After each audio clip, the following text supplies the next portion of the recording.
warahmatullahi wabarakatuh. Bismillahirrahmanirrahim. Alhamdulillahi rabbil alamin. Wassalatu wassalamu ala ashrafil anbiya'i wal mursalin Sayyidina Muhammadin wa ala alihi wa sahbihi ajma'in, amma ba'du. Saudara-saudara kaum muslimin dimanapun Anda berada, pada kajian Islam aktual malam ini akan membahas anjuran mengamalkan hadis dhaif.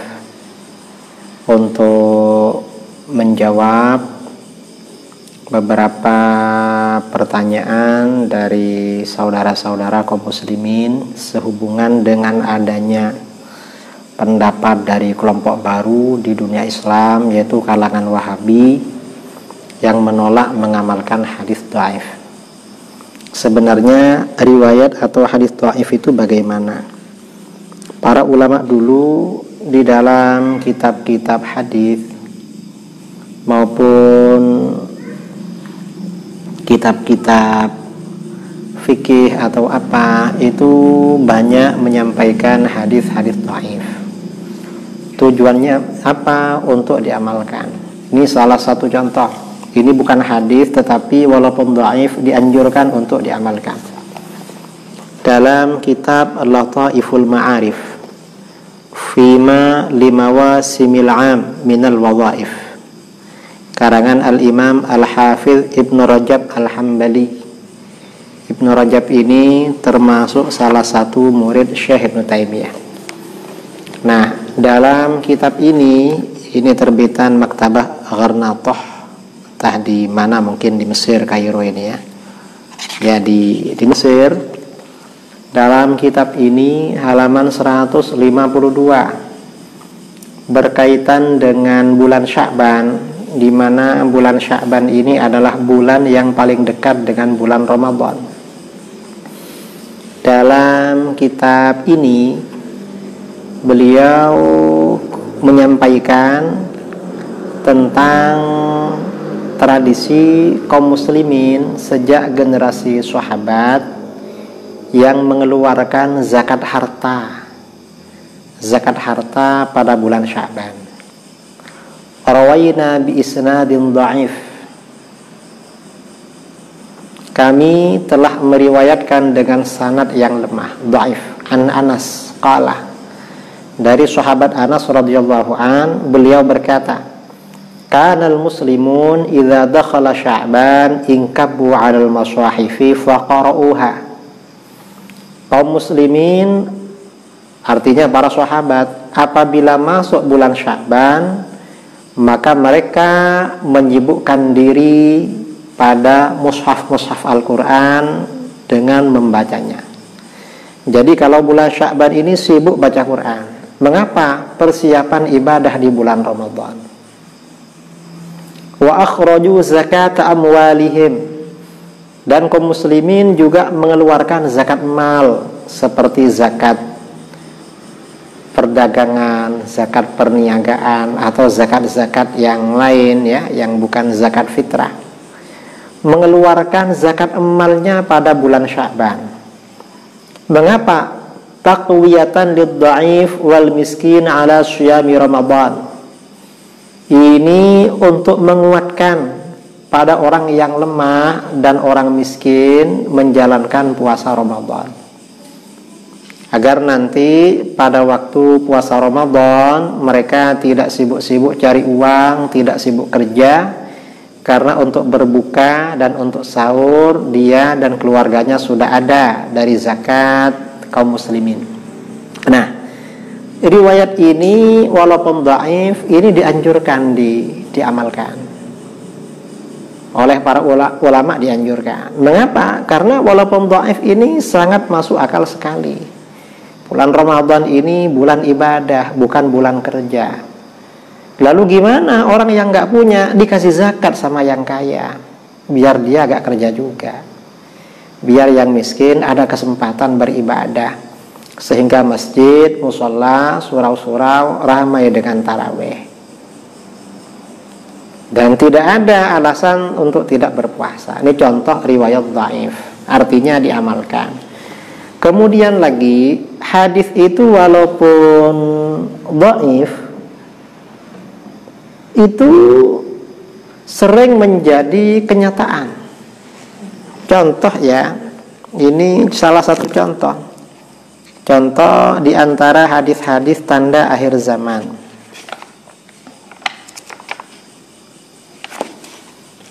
Di antara hadis-hadis tanda-tanda akhir zaman.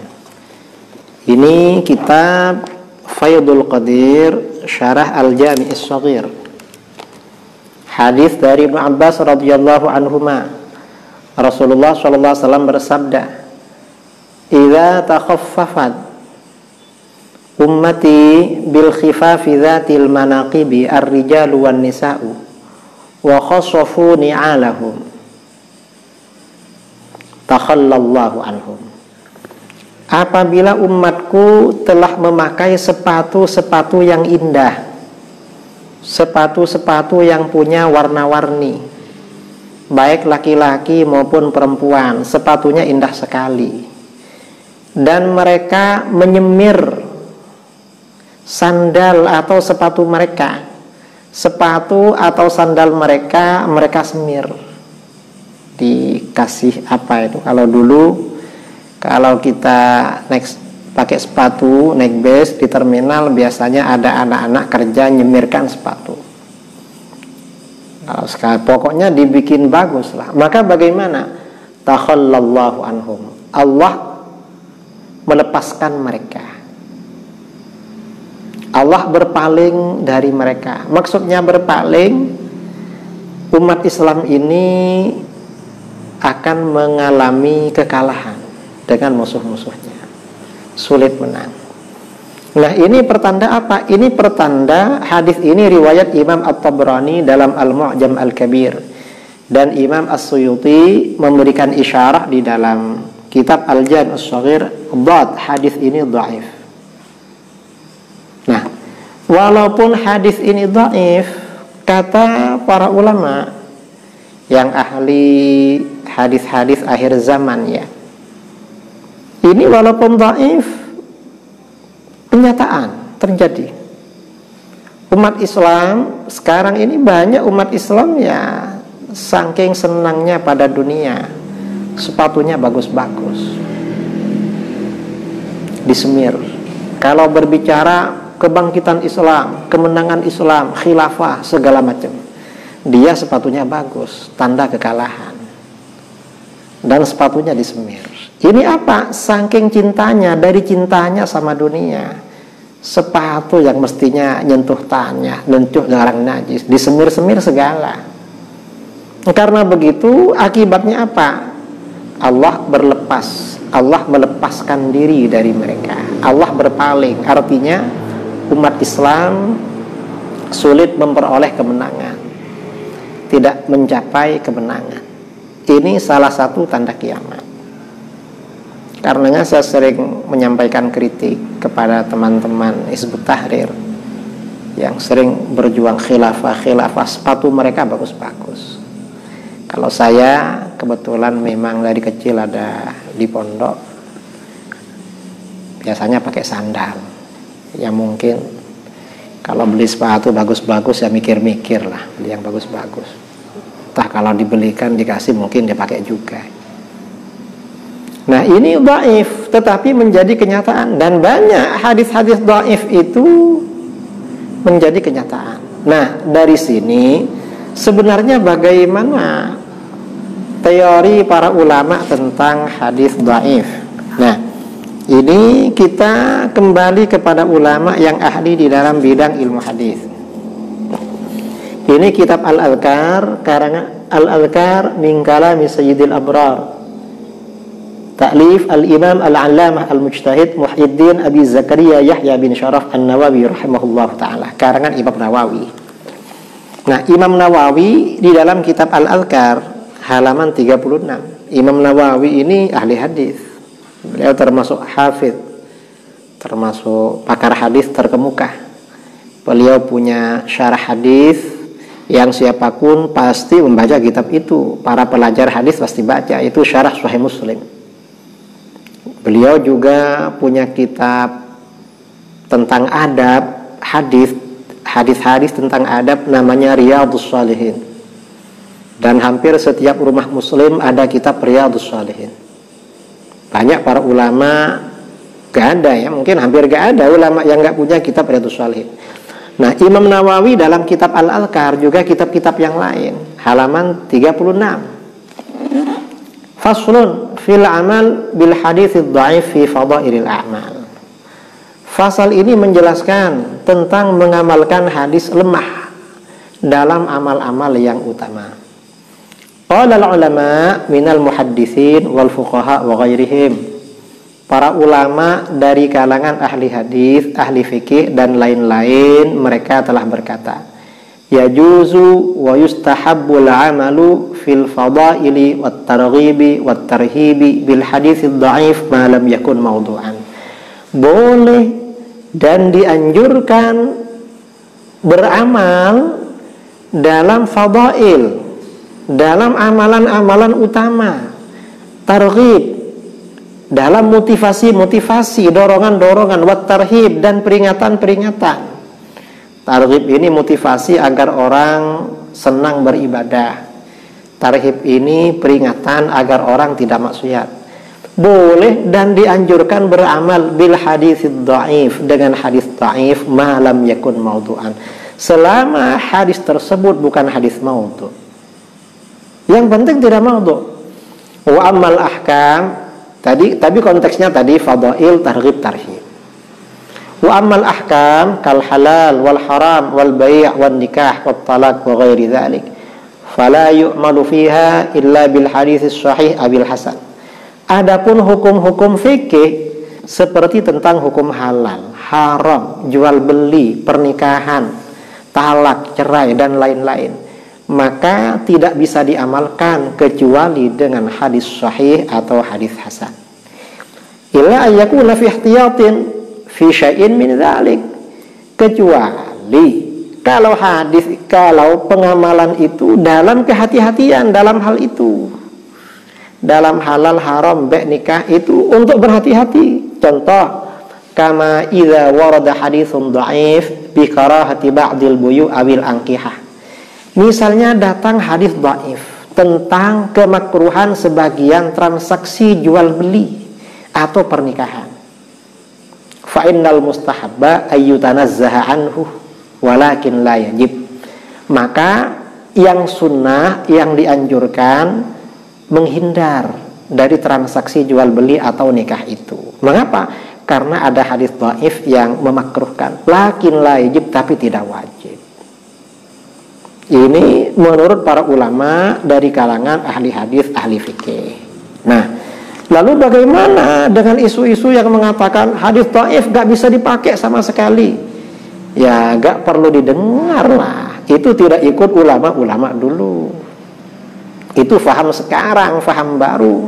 Itu faham kaum Wahabi. Wahabi itu mengajak mengamalkan hadis, tetapi tidak mengikuti manhaj ahli hadis. Karena anjuran mengamalkan hadis dhaif ini dari ulama-ulama salaf, bukan ulama-ulama Syafi'iyah, bukan ulama Hanafiyah, Malikiyah, Hambaliyah, apalagi ulama NU, bukan, tetapi ulama salaf. Siapa? Salah satu contoh adalah Imam Bukhari. Ini hadis kitab Sahih Bukhari. Nah, di dalam Sahih Bukhari, ini contoh ya, Imam Bukhari mengisyaratkan mengamalkan hadis dhaif. Dalam Sahih Bukhari Kitabus Shalah bab 12, kitab tentang sholat bab 12. Babu ma yuzkaru fil fakhidhi. Bab menerangkan apa yang disebutkan mengenai paha. Maksudnya paha laki-laki. Wa yurwa an ibni Abbasin wa Jarhadin wa Muhammad ibni Jahshin anin Nabi sallallahu alaihi wasallam al-fakhidhu auratun.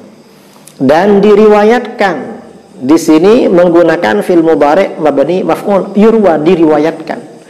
Kalimat seperti ini di dalam ilmu hadis disebut dengan syughat tamrid, dengan bentuk pelemahan, isyarat kalau riwayat ini dhaif. Diriwayatkan dari Ibnu Abbas, Jarhad dan Muhammad bin Jahash dari Nabi SAW, paha itu aurat. Karena aurat maka harus ditutup. Wa qala Anas, dan Anas radhiyallahu an berkata, hasaron Nabi SAW an fakhidhihi. Nabi SAW pernah membuka pahanya. Ada orang, oh katanya paha aurat, kok Rasulullah membuka pahanya? Mana? Berarti kan bertentangan ini. Karenanya sebagian ulama mazhab ada yang berpendapat paha laki-laki aurat, ada yang berpendapat paha laki-laki bukan aurat, karena hadisnya bertentangan. Nah, Imam Bukhari memberikan komentar, wa haditsu Anasin asnadu. Hadisnya Anas ini lebih kuat dari segi sanad, artinya sahih, tidak ada keraguan tentang kesahihannya. Wa haditsu Jarhadin ahwatu, tetapi hadisnya Jarhad walaupun tidak kuat itu lebih berhati-hati. Hatta yukhraja min ikhtilafihim, sehingga seseorang itu keluar dari perbedaan para ulama. Maksudnya bagaimana? Khurujan minal khilaf, keluar dari perbedaan ulama. Kalau orang itu membuka pahanya dibuka, pasti dimarahi sama ulama yang mengatakan aurat. Tapi kalau pahanya ditutup, ulama yang mengatakan aurat, paha aurat tidak marah, dan ulama yang mengatakan bukan aurat gak masalah. Itu keluar dari khilaf. Nah, ini artinya apa? Kata para ulama, ini isyarat kalau Imam Al-Bukhari itu di dalam sahihnya beliau menganjurkan mengamalkan hadis dhaif di dalam hal fadail targhib wa tarhib. Ini Sahih Bukhari. Kemudian Imam Bukhari juga punya kitab lain, yaitu Al-Adabul Mufrad. Dalam kitab Al-Adabul Mufrad yang khusus tentang adab dan akhlak itu, sebagian hadis-hadisnya sahih, sebagian hadis-hadisnya hasan, sebagian dhaif. Tapi beliau mengarang kitab itu tujuannya untuk diamalkan. Artinya apa? Beliau menganjurkan mengamalkan hadis dhaif. Nah, ini seorang ulama modern yang tinggal di Madinah Al-Munawwarah, Syekh Dr. Muhammad Awwamah, menulis kitab Hukmul Amal bil Hadits Dhaif Bainan Nadhariyah wat Tatbiq wad Da'wah. Hukum mengamalkan hadis dhaif antara teori, praktek, dan dakwaan dan gugatan dari kelompok yang anti hadis dhaif. Di sini dijelaskan kutipan dari Imam Bukhari, Imam Muslim, Imam Ahmad bin Hanbal, Abdullah bin Mubarak, Imam Sufyan, dan ulama-ulama salaf yang lain, bahwa mereka menganjurkan mengamalkan hadis dhaif. Karenanya bagi pelajar yang memang menekuni ilmu bahasa Arab, belajar bahasa Arab, penting mengoleksi atau membaca kitab ini, Hukmul Amal bil Hadits Dhaif Bainan Nadhariyah wat Tatbiq wad Da'wah, agar tahu. Dan Anda yang anti hadis dhaif, apalagi memposisikan hadis dhaif sama dengan hadis maudhu, dan ini bid'ah Wahabi paling bahaya. Mengapa hadis dhaif diposisikan sama satu level dengan hadis maudhu? Ahli hadis dulu tidak begitu. Ini bid'ahnya Wahabi yang bahaya.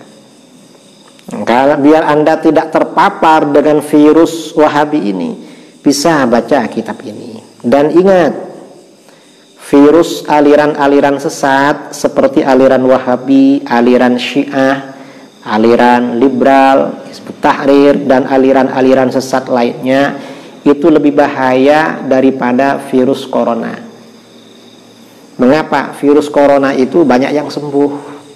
Orang ikut Wahabi jarang yang sembuh. Ini kajian Islam aktual pada malam ini, mudah-mudahan bermanfaat. InsyaAllah besok pagi atau besok malam kita akan berjumpa lagi. Aqulu qawli hadza astaghfirullahal azim li wa lakum wa sallallahu ala sayyidina Muhammadin nabiyil ummi wa ala alihi wa sahbihi wa barik wa sallam tasliman katsira. Subhana rabbika rabbil izzati amma yasifun wa salamun alal mursalin walhamdulillahi rabbil alamin. Subhanakallahumma bihamdika asyhadu an la ilaha illa anta astaghfiruka wa atubu ilaik. Assalamualaikum warahmatullahi wabarakatuh.